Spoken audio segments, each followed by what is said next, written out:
She said he'd stop being human if he took the serum, turning him into the ultimate predator. The rain hammered against the shattered windows of the abandoned laboratory, each drop echoing like a ticking clock.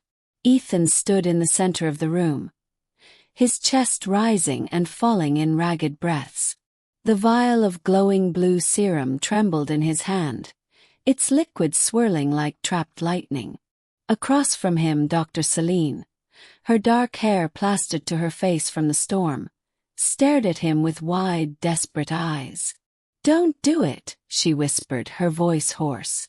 "If you inject yourself with that, you'll stop being human. You'll be something else, something you can't come back from."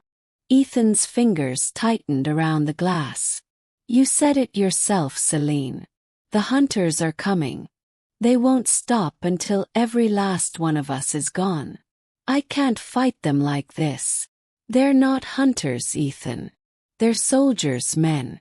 If you become what that serum makes you, you'll be worse than them. You'll be the monster they want the world to fear." Thunder cracked overhead. Ethan glanced at the steel door behind her, its hinges rattling. The sound of boots and weapons grew louder on the other side. He could almost hear the cocking of rifles. He had only seconds left. Flashback 3 days ago. The city had burned. The sky glowed orange as skyscrapers crumbled under the weight of bombardment. Ethan had carried children from the rubble, his muscles straining, his lungs choking on smoke. Every life he saved was drowned out by the dozens he couldn't. He'd watched Celine kneel beside the wounded, her trembling hands pushing against open wounds as she whispered prayers to a god she no longer believed in. It was then she told him of the serum. Last resort. A weapon created not to heal, but to end wars before they began. "One shot," she'd explained, staring into the vial like it was cursed. "One shot and you'll no longer be bound by human limits. Strength, speed, senses. You'll be the predator they can't outrun. But the cost," her voice broke. "The cost is everything that makes you human." Ethan had sworn he wouldn't touch it. Not unless there was no other choice. The steel door groaned as a soldier slammed his boot against it. Celine flinched, but she didn't move away from Ethan.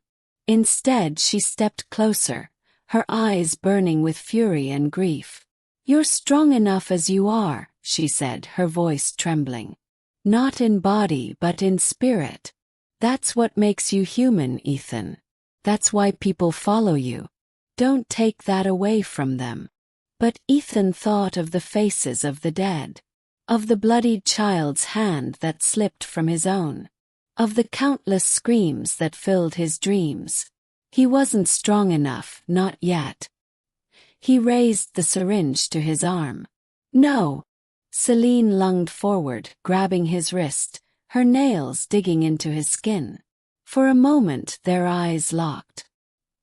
He saw the fear in hers, not of him but for him. Then the steel door burst open. A flash grenade rolled into the room.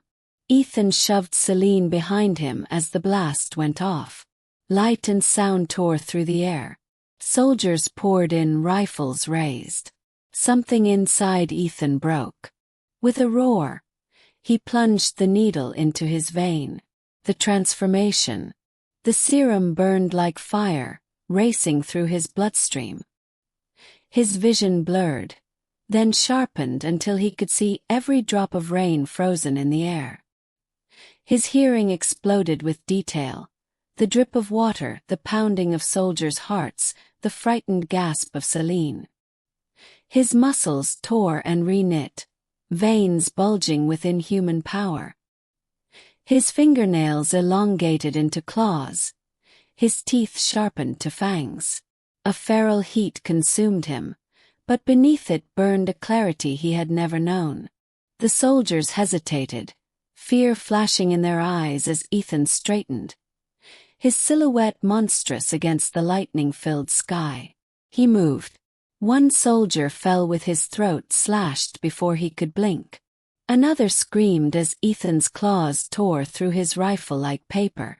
Bullets tore into his flesh, but his body healed instantly, the wounds knitting closed before the casings hit the ground. Celine's voice pierced through the chaos. "Ethan, stop. You'll lose yourself." But Ethan couldn't stop. Not now. The predator had awakened. The aftermath.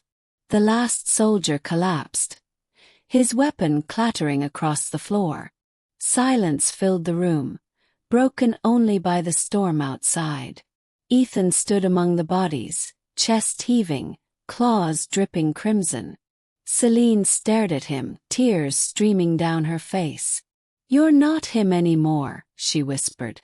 Ethan turned his gaze toward her. His eyes glowed faintly, alien and feral, but in them flickered something human. Memory. Tether. He stepped forward slowly, his movements unervingly smooth. "I remember," he said, his voice deeper, distorted. "I remember you." A voice. A face. "I remember who I am." Celine's lips parted in shock. She'd expected a beast. Instead, he knelt before her, lowering his claws to the ground as if surrendering them. "The serum didn't take everything," Ethan said, though his voice was weighted with something darker. "But it's in me now. I can't change that." Celine touched his cheek, her hand trembling. His skin was hot, his pulse wild, but his eyes softened under her touch. "They'll come for you," she murmured. "Let them," Ethan said, standing tall again. "I'll be waiting." Outside, the storm began to break. The first glimmer of dawn pierced through the clouds, casting light on the broken laboratory. Ethan stood in its glow, half man, half monster, and fully something new. Not just human, not just predator, but a reckoning,